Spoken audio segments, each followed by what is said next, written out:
Hello everyone, कैसे हैं आप सब।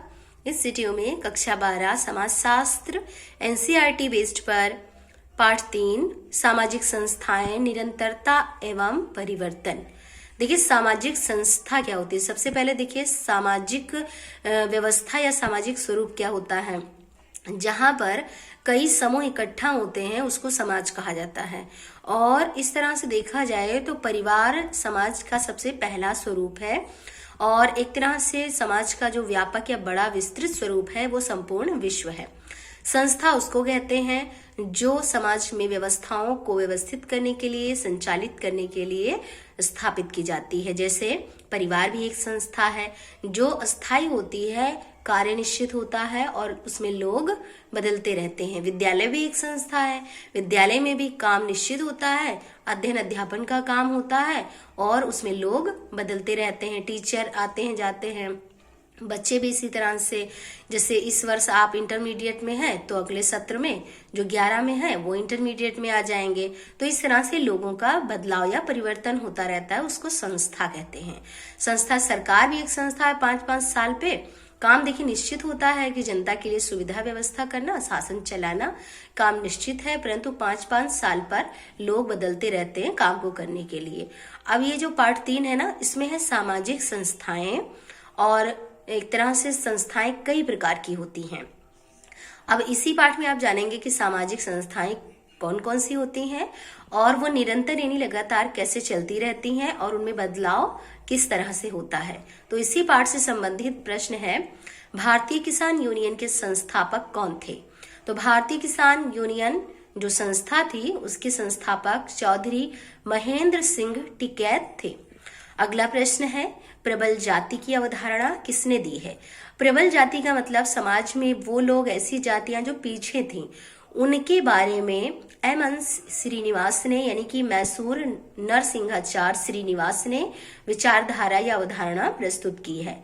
अगला प्रश्न है, सूचना का अधिकार यानी जानकारी प्राप्त करने का जो अधिकार है वो अधिनियम कब पारित हुआ। 15 जून 2005 को। अगला प्रश्न है, जाति का निर्धारण होता है। तो जाति का निर्धारण जन्म के द्वारा होता है।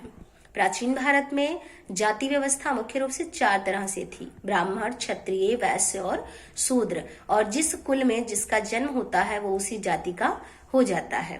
या मान लीजिए कोई भी बच्चा इधर उधर पड़ा मिल गया किसी को, तो जिस व्यक्ति को मिला वो बच्चा उसी, मतलब वो व्यक्ति जिस धर्म या जाति का है वो बच्चा उसी धर्म या जाति का हो जाता है। तो जाति का निर्धारण जन्म के द्वारा होता है।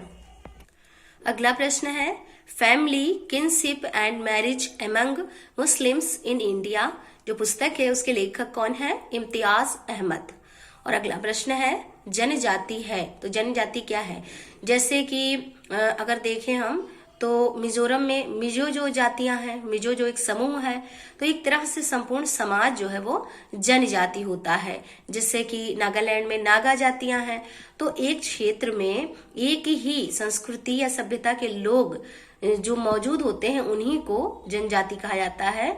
तो यहाँ संपूर्ण समाज, एक क्षेत्र में जो संपूर्ण समाज है वो जनजाति है। अगला प्रश्न है, किस समाजशास्त्री ने द्वितीयक संस्थाओं को प्राथमिक संस्थाओं के लिए सेफ्टी वाल्व माना है।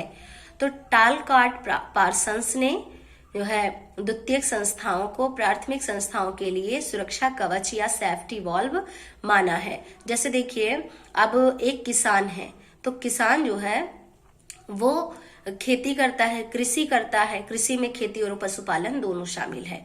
और उसके बाद जो द्वितीयक संस्थाएं होती हैं वो प्राथमिक संस्थाओं के आधार पर उसकी प्रोन्नति कराती हैं।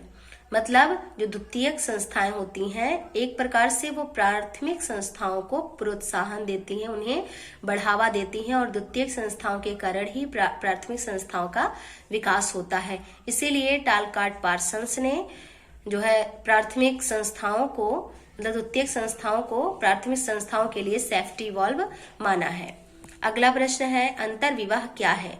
अपने ही जाति में विवाह करना अंतर विवाह कहलाता है और दूसरे जाति में अगर कोई विवाह करता है तो वो बाह्य विवाह कहलाता है। अगला प्रश्न है, विस्तारित परिवार किसे कहते हैं? देखिए, संयुक्त परिवार सबसे पहले, जिसमें 2 या 3 या 4 पीढ़ी के लोग एक साथ रहते हों, वो संयुक्त परिवार होता है। और उनमें रक्त संबंध हो, यानी खून का रिश्ता हो, उनका खाना पानी एक ही घर में बने और एक साथ सब रहें। हालांकि आज के इस दौर में संयुक्त परिवार टूट रहा है और ज्यादातर लोग एकाकी परिवार को पसंद कर रहे हैं। कारण उसके कई हैं। और अब है विस्तारित परिवार क्या है? तो रक्त संबंध यानी खून के रिश्ते के अलावा अन्य जो सगे संबंधी होते हैं वो जब एक साथ रहते हैं, और इसमें क्या है, सदस्यों की संख्या, लोगों की संख्या अधिक होती है, तो इस प्रकार के परिवार को विस्तारित परिवार कहते हैं। इस वीडियो में आपके लिए बस इतना ही। Thank you.